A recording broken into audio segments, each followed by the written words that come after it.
Hello everyone, this is Asif Masood from Paramount International Consultant. আজকে আমরা video করছি একটা ভিসা সাকসেস স্টোরি নিয়ে। সো আমাদের সাথে আছে আমাদের একজন স্টুডেন্ট, ওনার নাম হচ্ছে ইরফান উদ্দিন। উনি আমাদের সাথে অনেকদিন যাবত আছে এবং খুব ধৈর্যশীলভাবে উনি আমাদের সাথে কাজ করেছে এবং সেটার ফলও সে পেয়েছে। তো আজকে আমরা একটু জেনে নিব ইরফানের এক্সপিরিয়েন্স কেমন ছিল আমাদের সাথে। তো Irfan, congratulations on your visa Thank you, success. ভাইয়া। আমরা একটু দেখে নিই, ওনার ভিসাটা হচ্ছে ইটস ফর হাঙ্গেরি, ইউরোপে উনি যাচ্ছে।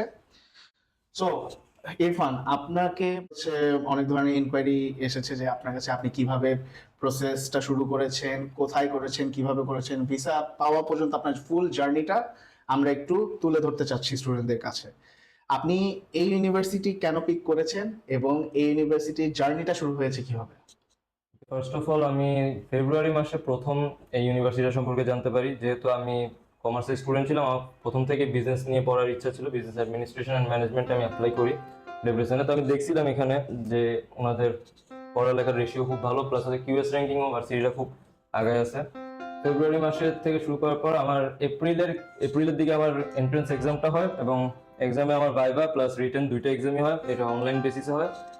সেখানে আমাকে যথেষ্ট ভাইয়া আমাকে হেল্প করছে, আমাকে কোয়েশ্চেন দিয়ে দিছে। ইভেন আমি এখানে এসে পুরো একদিন সারাদিন প্র্যাকটিস করছি, তারপরের দিন আমি এক্সাম দিছি অফিস থেকে বসে ভাইয়ার। এরপরে আমার যখন অফার লেটারটা আমি হাতে পাই, এরপর আমি টিউশন ফিসটা জমা দিই। আমার টিউশন ফিস জমা দেওয়ার পরে যখন ওখান থেকে আমার কনফার্মেশন লেটারটা আসে, এরপরে আমরা ভিসা অ্যাপয়েন্টমেন্টের জন্য তারপরে যেটা অ্যাপ্লাই করা লাগে আমরা অ্যাপ্লাই করছি। আচ্ছা।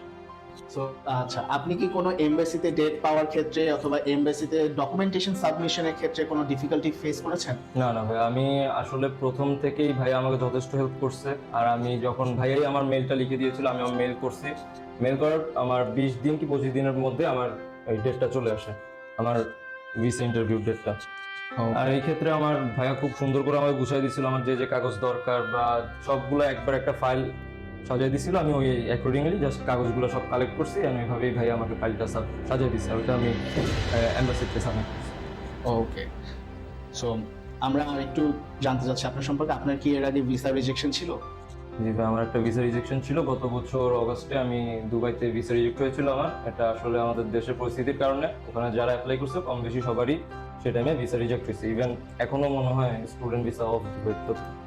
আর এই ভিসা রিজেকশনের কারণে আপনার কি কোনো ডিফিকাল্টি ফেস করা লেগেছে যে আপনি ভিসা পাবেন কিনা, অথবা কোনো টেনশন, অথবা আপনার কোনো মাইন্ডে কোনো কিছু হয়েছে যে অ্যাকচুয়ালি কি হতে পারে? টু বি অনেস্ট, আমি নিজে তো অনেক টেনশন করছিলাম, যেহেতু একটা রিজেকশন আছে। তো এই ক্ষেত্রে অনেক এম্বাসিতেই সমস্যা হয়, কিন্তু ভাই আমাকে বলছিল যে অনেস্ট থাকতে। যেহেতু আমার ভিসা রিজেকশন ছিল, তা আমি ওইভাবেই আসলে একটা কোয়েশ্চেন আমাকে ওরা জিজ্ঞেস করছিল যে আমার কি ভিসা রিজেকশন ছিল কিনা। তো আমি ওইভাবে অ্যান্সারটা দিছি যে আমার ছিল ভিসা রিজেকশন। তো ওনারা ওইটা নিয়ে ওরকম কোনো আর।